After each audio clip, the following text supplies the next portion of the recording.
Hello students, welcome back to my YouTube channel. So don't forget to subscribe Math TikTok PH. So thank you so much.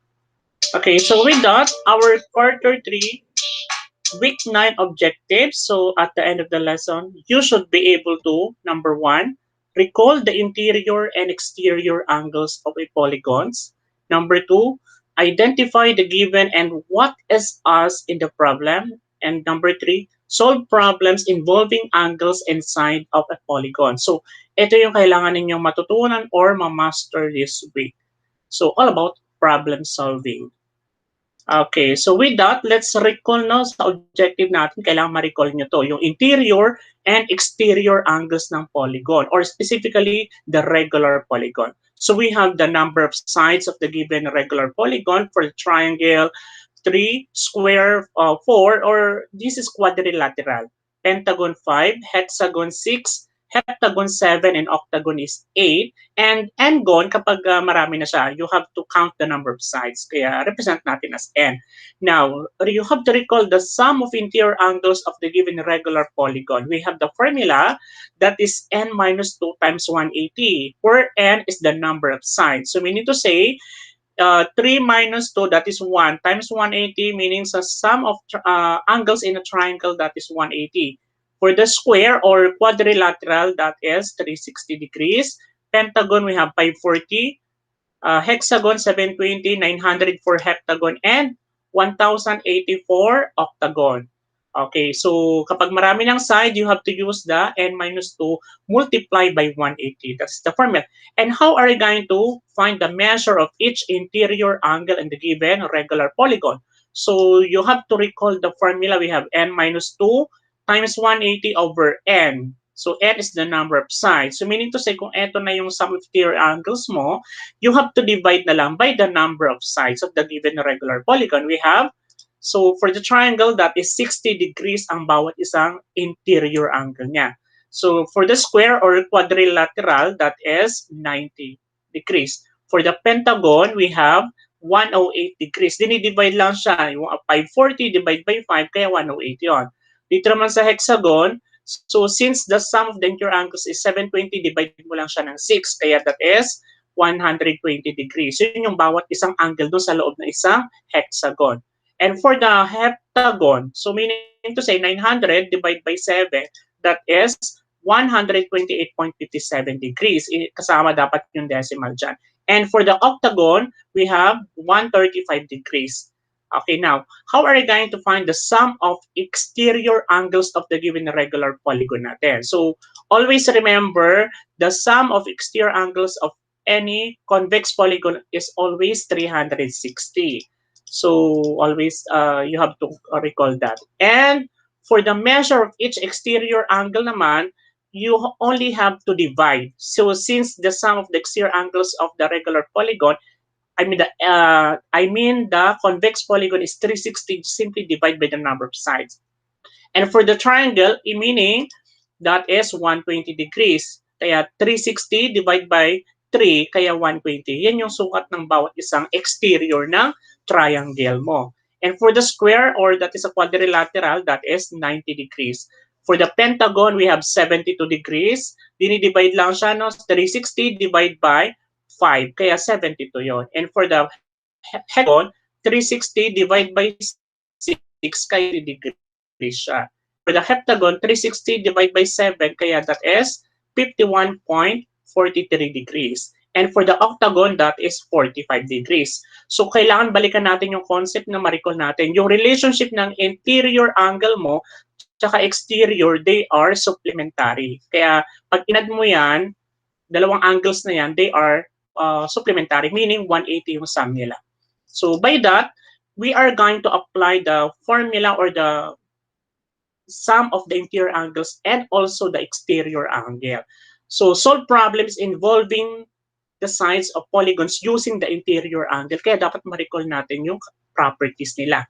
And also the angle measure. So, now, so find the value of x in the polygon. Okay, so ang una natin kailangan alamin dyan, you have to identify what polygon is this. So, bilangin natin yung side niya. There are 1, 2, 3, 4, 5, 6. 1, 2, 3, 4, 5, 6. So, anong tawag sa polygon na yon? That is, okay, hexagon. So, balikan natin, no? So, sa hexagon, meaning to say, meron siyang sum of interior angles na 720. So, yun yung kailangan natin. Or simply, you can use the formula n minus 2 times 180. So, mas madali, kabisaduhin natin. And by doing that, you have to solve the value of x, which is the unknown. So, i-add lang natin lahat ng angles na yan. And you are going to add all the constant terms. So, that is 616 degrees. So, apply natin yung ating addition property of equality. So, or simply, i-transpose natin yung 616. Kaya magre-reverse siya ng sign.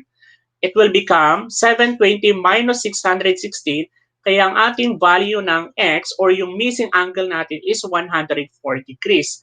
So, ilalagay na natin doon sa ating polygon. So, kapag chinek mo yan, kapag sinubstitute mo yung x dito sa equation mo, kailangan mag-sum up yan ng 720. And number 2, how about find the measure of each interior angle of a regular polygon? So always remember, you have to identify first the polygon. So ilang side ito? There are 5 sides. So anong tawag sa polygon na yan? This is pentagon. So meaning to say, ilan kaya ang sukat ng bawat angle dyan sa pentagon? So since there are 5 angles, so recall natin yung formula, no? We have to use the each interior angle of a regular polygon is simply quantity n minus 2 times 180 over n, where n is the number of sides. So then, i-replace natin yung number of sides ng pentagon, that is 5 minus 2 times 180 over 5. And that will become 540 over 5. So ibig sabihin, yung measure ng bawat isang angle sa interior ng pentagon ay 108 degrees. So isusulat na natin doon. Meaning to say, they are congruent. Yun yung ibig sabihin ng regular. Meaning to say, both equiangular and equilateral. Yun yung pare-parehas ang measure ng angles natin. And also the sides. So, mas madali kung kabisado mo yung kanyang sum of interior angles tsaka yung number ng sides niya, just simply divide mo na lang siya. Or kapag nakalimutan mo naman, use the formula. Yun yung alternative technique natin.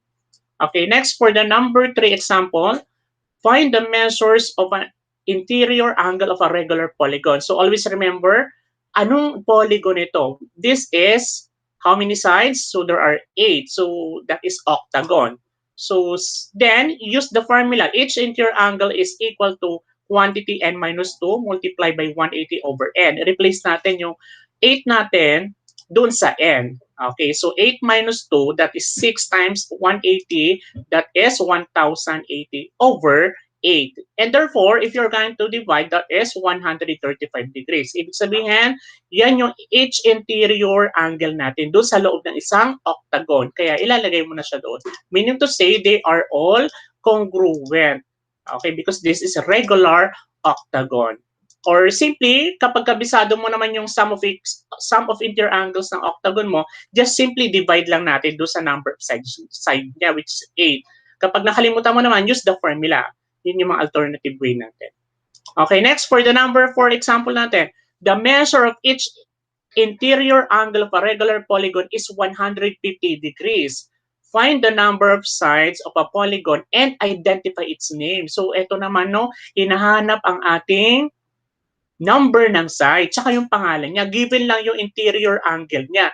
So, kailangan ma-recall natin yung formula natin, no? So, that is our solution. Each interior angle of a regular polygon is equal to quantity n minus 2 times 180 over n. Kasi hindi pa natin alam yung polygon na to at yung number ng side. Kaya yung n yung hahanapin natin. Yun yung number ng side. And you have to substitute. Since given na yung measure ng bawat isang interior angle mo, that is 150 degrees. Okay, so i-replace lang natin doon, or that is substitution. And you are going to apply the multiplication per se. So we need to say 150 degrees, i-multiply mo doon sa n mo. Kasi this is a fraction, no? Kailangan para matanggal natin yung n dyan. Kaya that will become 150n is equal to n minus 2 times 180.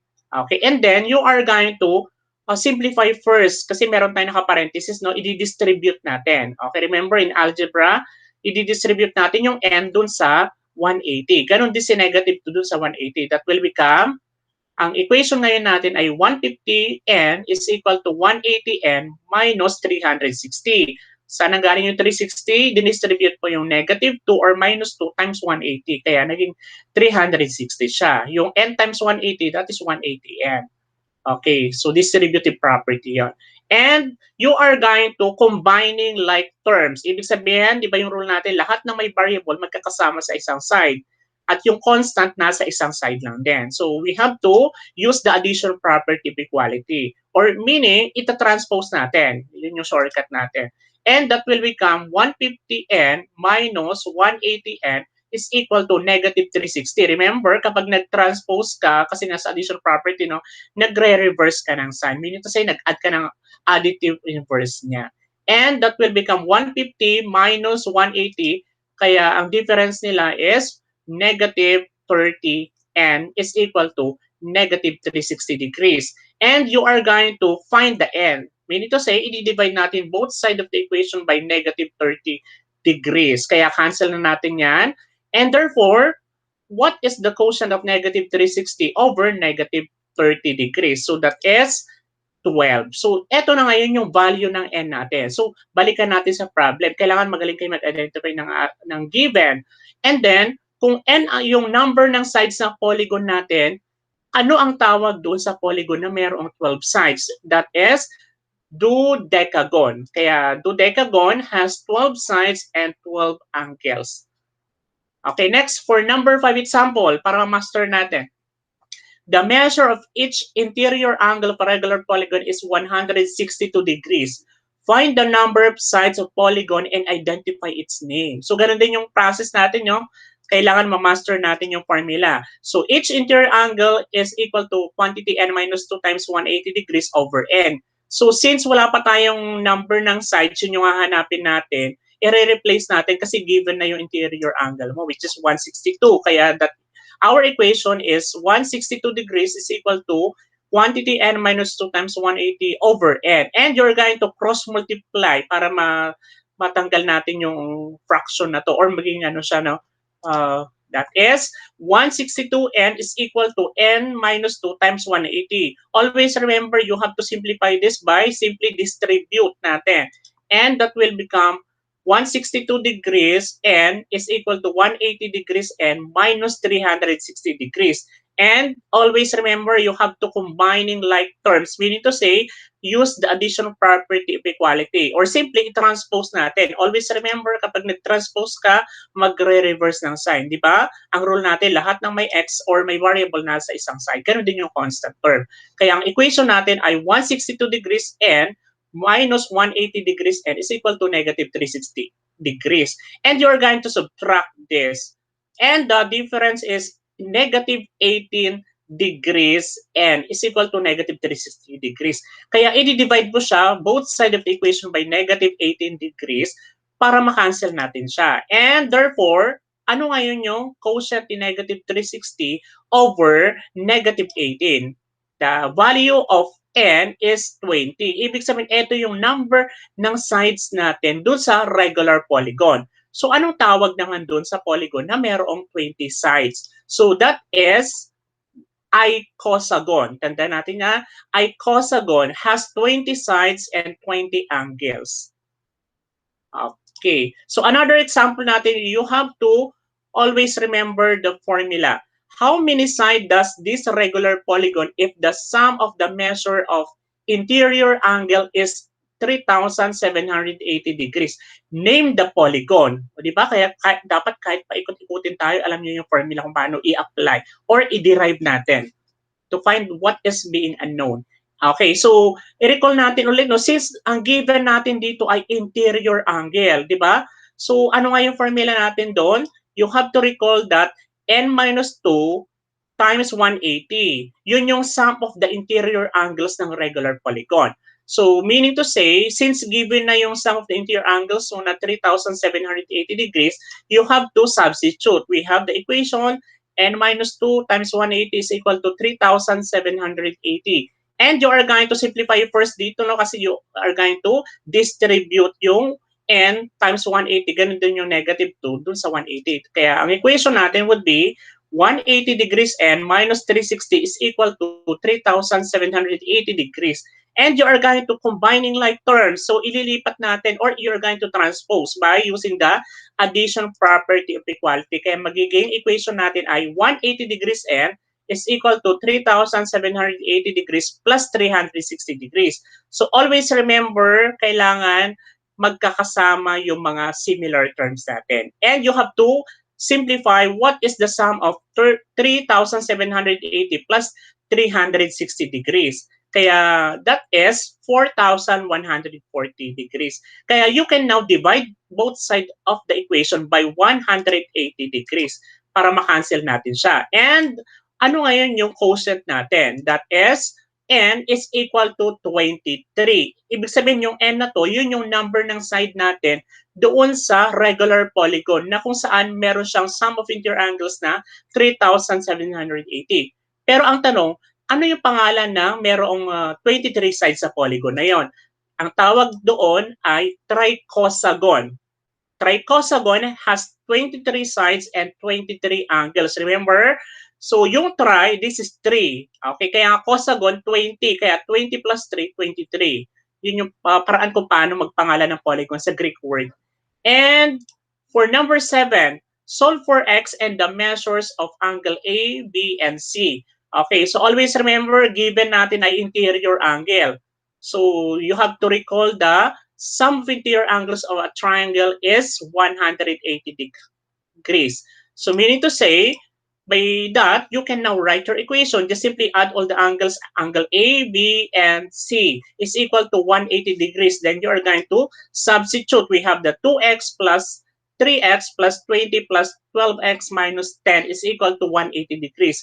And you are going to combining like terms, meaning to say, i-add mo si 2x, 3x, tsaka 12x. And also, i-add mo rin si 20 tsaka yung negative 10. Okay. And that will become 17x plus 10 is equal to 180. And then you are going to transpose or simply using the addition property of equality. And our equation will become 17x is equal to 180 minus 10. And you can now subtract. That is 170. And therefore, pwede mo na siya i-divide both sides of the equation by 17 para makancel siya. And therefore, you can now cancel what is the quotient of 170 over 17. And the value of x is 10. Okay, so nahanap na natin yung value ng x. Pero ang tanong, ano ngayon ang sukat ng angle A, B, and C? Okay, so yun yung susunod na rin nga natin. So to find the value of the measure of angle A, B, and C, you are going to substitute lang. Okay, so meaning to say angle A is equal to 2x. Yun yung given natin, no? I-replace lang natin siya. That's why we have 2 times 10, meaning to say the measure of angle A is equal to 20 degrees. Isulat mo na siya doon sa loob ng angle mo. I mean, doon sa loob ng triangle mo. And for the measure of angle B, same procedure, you have to replace or substitute the x is equal to 10, that is 3 times 10 plus 20. And what is 3 times 10? That is 30 plus 20, meaning to say that is 50 degrees. Yung ngayon ang sukat ng angle B mo. And you can now write doon sa loob ng triangle mo. And that is 50 degrees. Okay, so isa na lang. How about the measure of angle C? Same procedure. You have to substitute x is equal to 10. That is 12 times 10 minus 10. And what is 12 times 10? That is 120 minus 10. Meaning to say, the value or I mean the measure of angle C is equal to 110 degrees. So isusulat mo na siya doon. Okay, how are you going to check whether your answer is correct or wrong? So titignan mo lang yung angle sa loob. Pag inad mo dapat 180 siya. Okay, that is how you're going to check. Okay, next for this number 8 example natin, solve for x and the measures of angle A, B, C, and D. Okay, una yung titignan, no? Anong polygon ba ito? Irregular ito, di ba? Iba-iba yung sukat ng angle mo. And also the sides, of course. And then, you can identify what is the sum of the interior angles of the given quadrilateral. So, that is, you're going to check dun sa table natin. We have 360 degrees. Okay, kung kabisado mo yung formula, you just simply compute no yung n minus 2 times 180, kaya ang lalabas doon is 360. And then you can now solve for x. That is, angle A plus B plus D is equal to 360. And you can now substitute the given. We have x plus 3x plus 20 plus x plus 60 plus x plus 40 is equal to 360. And you are going to combining like terms. What does it mean? Ibig sabihin, lahat ng mga magkakaparehas ang terms, you're going to combine or add. Ganon din yung constant term natin.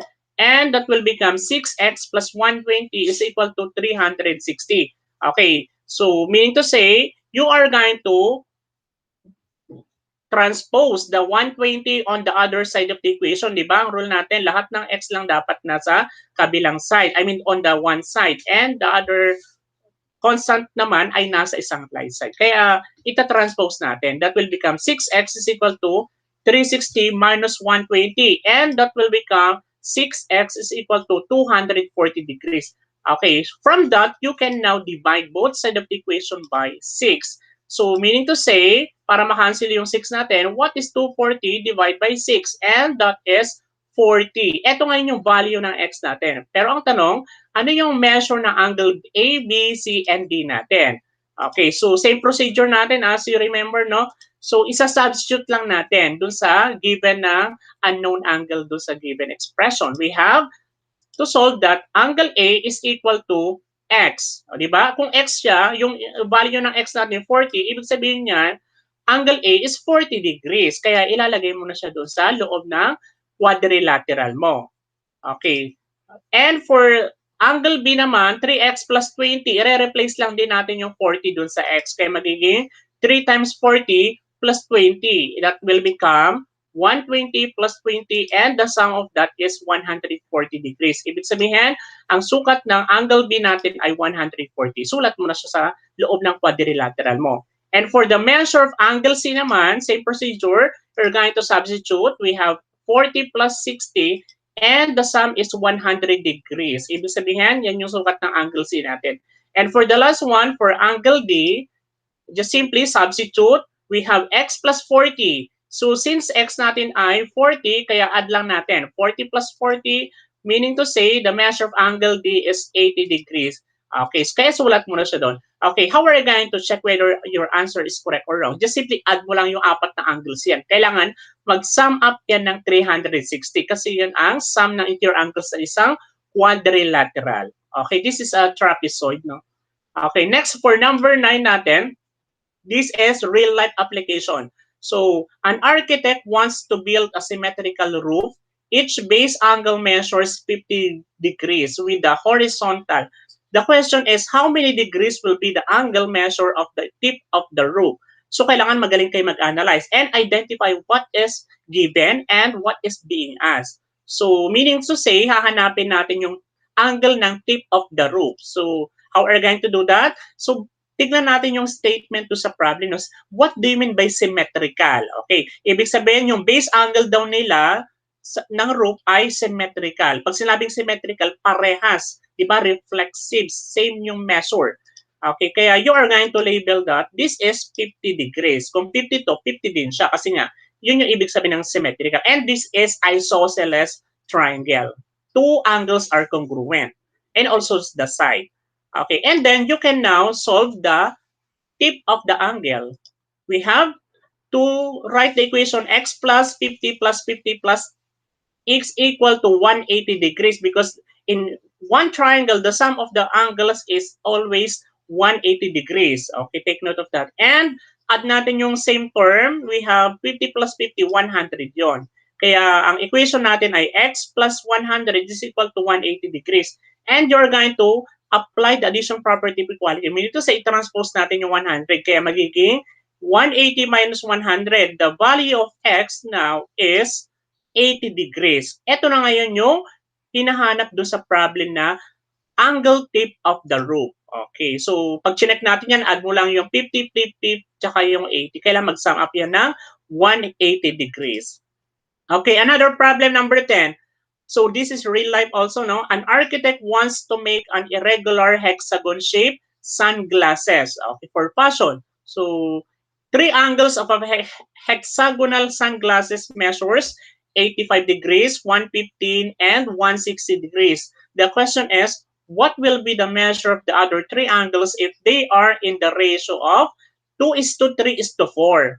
Okay, so identify natin ano ba ang given natin. Obviously, yun yung three angles doon sa hexagon natin.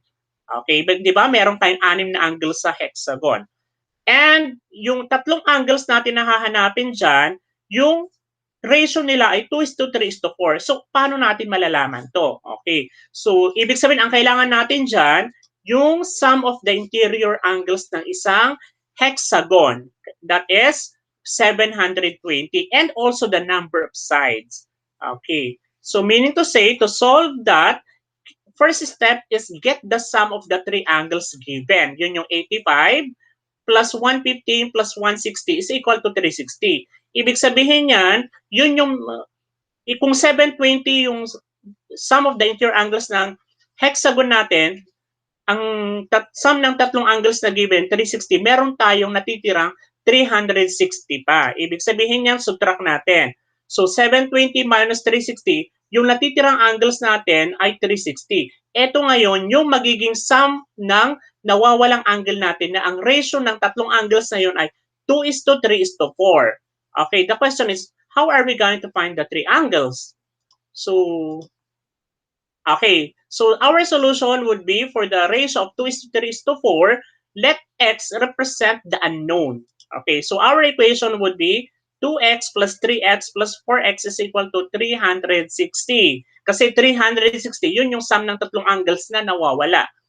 And you're going to combine. So that is 9x is equal to 360 and divide both sides of the equation by 9 para makancel yung 9 dyan. And what is 360 divided by 9? That is 4k. Ibig sabihin, ito na yung value ng x natin. But the question is, ano ngayon yung measure ng tatlong angles na hinahanap natin? Okay, so to solve the other three angles remaining, just simply substitute lang natin doon sa ating equation kanina kung saan yung ratio nila na 2:3:4. Okay, we have to substitute 2x, meaning to say 2 times 40, that is 80 degrees. Yun yung measure natin na unang angle. Another one is 3 times 40, that is 120 degrees. And last one, 4 times 40, that is 160 degrees. Ibig sabihin na to, eto na ngayon yung sukat ng measure na hinahanap natin. How are you going to check whether your answer is correct or wrong? I-add lang natin yung given na three angles, saka yung nahanap natin. Kailangan mag-sum up yan ng 720 degrees. Okay, another. So, etong problem naman na susunod is all about solving problem involving angles and side of polygons using naman yung kanyang exterior angle. So, dito kailangan ma-recall nyo yung mga properties doon sa mga exterior angle natin. Okay, so for example number 11, find the measures of each exterior angle of a regular polygon. Unang-una, alamin mo muna anong polygon na ito. Bilangin mo yung side niya. So, this is how many side? That is regular octagon kasi meron siyang 8 side. So, ibig sabihin niyan, ilan yung measure ng bawat isang angle dun sa exterior niya.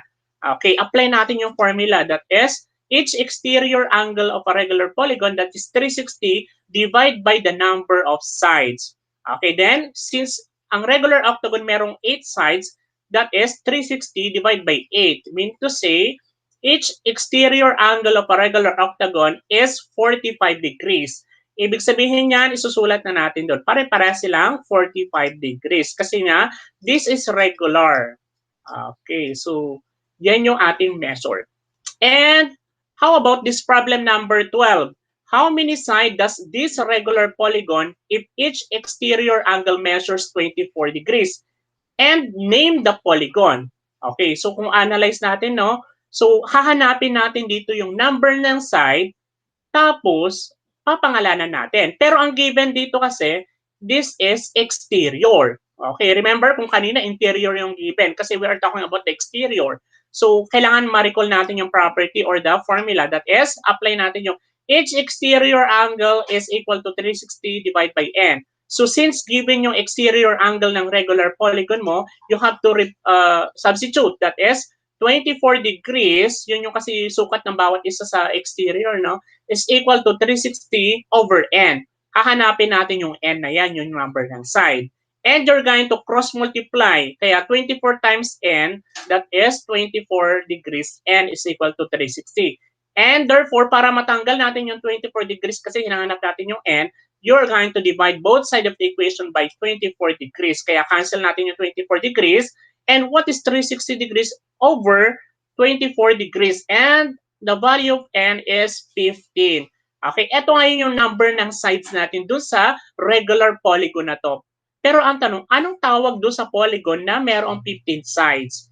Okay, that is pentadecagon. Pag sinabi natin yung pentadecagon, has 15 sides and 15 angles. Okay, so paano ba, di ba recall natin, pag sinabing penta, this is 5. Remember, decagon is 10. Kaya nga ang pagpangalan sa Greek word penta, ina-add lang yung decagon. Okay, so take note of that. Kaya nga pentadecagon. Pag 16 naman, hexadecagon. Pag 17 naman, heptadecagon. Okay, dinudugtong lang siya para alam nyo. Okay, next number. Example number 13. Solve for x and the measures of angle 1, 2, and 3. Okay, so always remember, identify mo muna yung given. This is exterior, obviously, kasi nasa labas yung given natin. And you're going to find the angles, the exterior. So, kailangan alam natin yung formula. Now, we have to use the angle 1 plus angle 2 plus angle 3 is equal to 360 kasi yun yung sum exterior angle. And you're going to substitute. We have 3x minus 5 plus x plus 30 plus 2x plus 35. And you are going to combining like terms. Ibig sabihin yan, i-add mo si 3x, si x, tsaka 2x. So, ibig sabihin yan, ganun din yung negative 5 plus 30 plus 35. Pag sinimplify mo yan, we have 6x plus 60 is equal to 360. Then, you're going to apply the addition property of equality, meaning to say, i-transpose natin yung 60, magre-reverse ng sign. And that will become 6x is equal to 360 minus 60. So what is the difference of 360 minus 60? That is, our equation would be 6x is equal to 300. Para matanggal yung 6 dyan, you're going to divide both sides by 6. And what is 300 divided by 6? The value of x now is 50 degrees. Okay, ito na yun yung value natin. Okay. And next, you are going to find the measure of angle 1, 2, and 3. Okay, paano natin malalaman yung angle 1, 2, 3? I-replace lang natin. Meaning to say, substitute natin. Since ang value ng x natin ay 50 or 50 degrees, so to solve angle 1, we have 3x minus 5. Substitute natin yung 50 na x. We have 3 times 50, 150 yon. Minus 5, that is how many? 145 degrees siya. Yun ngayon yung measure ng angle 1 mo. So, isulat mo na siya doon sa exterior angle para ma-visualize natin. And then, what is the measure of angle 2? Same procedure, you're going to substitute the x, which is 50, plus 30. And angle 2 now is 80 degrees. Then, you're going to write doon sa iyong triangle. Yun yung exterior niya. And for angle 3 naman, you have to substitute also, no? 2x plus 35, that is 2 times 50, that is 100, plus 35, that is 135 degrees. Yun yung sukat ng angle 3 natin. Okay, how are you going to check whether your answer is correct or wrong? I-add mo lang lahat ng exterior angle mo. Kailangan mag-sum up siya ng 360 degrees kasi yun yung property na tinutukoy natin. Okay, next. For example number 14, this is a real-life application, no? A regular triangular garden has a perimeter of 4x plus 25 meters and side of 2x minus 5 meters. You are going to find the length. Okay, di ba? Ito yung triangular garden natin. Pag sinabi natin perimeter, ito yung distance around a polygon. Ito yung surroundings natin. Meaning to say, yun yung hahanapin natin yan. Ano yung sukat nito? Yung buong yan. Yun yung perimeter. Total distance nila. Okay, remember natin dito, ano nga ba yung formula ng perimeter? Okay, ng triangle. Kaya we have P is equal to side plus side plus side. Okay, so since this is a regular polygon, ang ibig sabihin nito, pare-parehas yung side ng magiging answer natin. And you have to substitute. That is, yung P natin, that's perimeter, 4x plus 25, and the sides, since this is regular, pare-pareha siya, we have 2x minus 50, na tatlo yan. And you're going to combining like terms. I-add mo yung 2x na tatlo dyan. Kaya magiging 6x na yon. Ganon din yung negative 15 na tatlo. That is negative or minus 45. And you're going to combining like terms. Meaning to say, you have to apply the addition property of equality. Meaning to say, i-transpose natin. Di ba? Ililipat natin yung constant, yung 25 sa kanan. And yung 6x dun sa left side naman. Kasi di ba, dapat magkakasama yung merong variable at yung constant.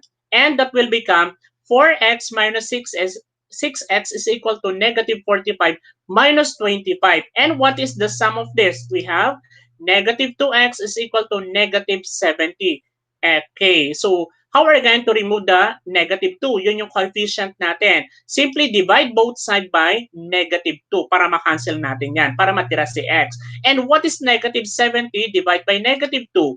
That is, our x is equal to 35. Ito ngayon yung value ng x natin. Pero ang tanong, ano ba yung hinahanap natin? Yun yung length. Ibig sabihin nito, ano yung measure ng tatlong side na ito ng isang triangle na given natin, which is regular.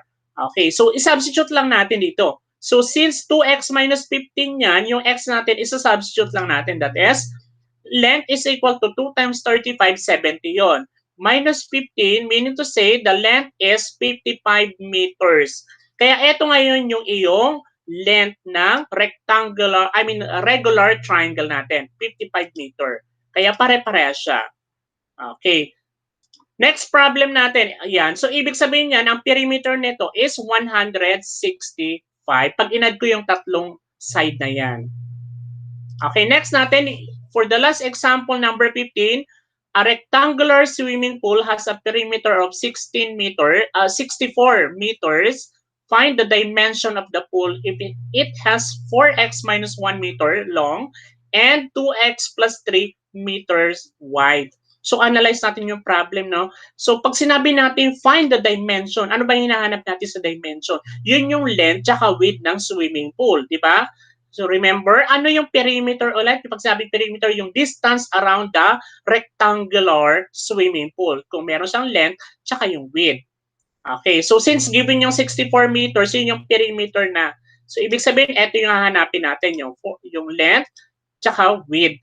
So, and that is how you are going to illustrate. Diba? This is rectangular. So, ang step natin dyan, we have to write the solution. You have to write first the formula for the rectangular swimming pool or the rectangle, no, yung perimeter. We have 2 length plus 2W. Kasi nga parehas yung kanyang length dito, parehas yung measure. Congruent sila. Kaya yun yung doblehin mo yung length, ganun din yung width mo, i-add mo yan, yun yung total perimeter mo. And you have to replace or substitute, we have 64 is equal to 2 times 4x minus 1 plus 2 times 2x plus 3. And you're going to simplify yung naka-parenthesis, di ba? I-distribute natin 1 by 1. Kaya 2 times 4x, ganun din yung 2 times negative 1. And also the 2 times 2x and also 2 times 3. And that will become 64 is equal to 8x minus 2 plus 4x plus 6. Then you're going to combining like terms, i-add mo si 8x tsaka 4x, 12x na yon. Negative 2 plus 6, that is 4. And that will become, our equation is 64 is equal to 12x plus 4. Then you're going to combining like terms, meaning to say, yung constant dapat magkasama sa isang side. So our equation would be negative 12x is equal to 4 minus 64. And you're going to combine, what is 4 minus 64? That is negative 60. Then divide both sides by negative 12 para matanggal natin yung negative 12. Para mahanap si x. And cancel na natin, what is negative 60 divided by negative 12? And the value of x is 5. Ibig sabihin, eto na yung value natin. Pero ang tanong, balikan natin yung problem. No? Ano ngayon ang length tsaka width ng rectangular swimming pool na given sa problem? Okay, so you have to substitute lang yung x na, which is 5, doon sa ating expression na given sa length. We have 4x minus 1, that is 4 times 5, 20 minus 1 is equal to 19. Yun yung length natin. Okay, and for the width naman, 2x plus 3, substitute ulit natin yung 5, that is 2 times 5, 10 plus 3, that is width is equal to 13 meters. And that is kapag chinek mo yan, kailangan mag-equal siya ng 64 meters. Kapag binultiply mo yung 2 times 19, ganun din yung 2 times 13. Kaya pag sinum up mo yan, 64. Okay, and kung titignan natin yung swimming pool, no, nahanap na natin yung measure. Kaya ang sukat ngayon ng length natin, okay, this is 19 meters. And also the same, kasi nga, di ba, congruent sila, and 19 meters. And also, how about the width? That is 13 meters. Same with this. Okay. And the perimeter of this, pag inad mo lahat yan, that is 64 meters. Yan yung ngayon yung perimeter natin sa rectangular swimming pool sa problem. Okay, so with that, so I hope you learned something from this video. And for our next lesson, just being attentive lang. Okay, so good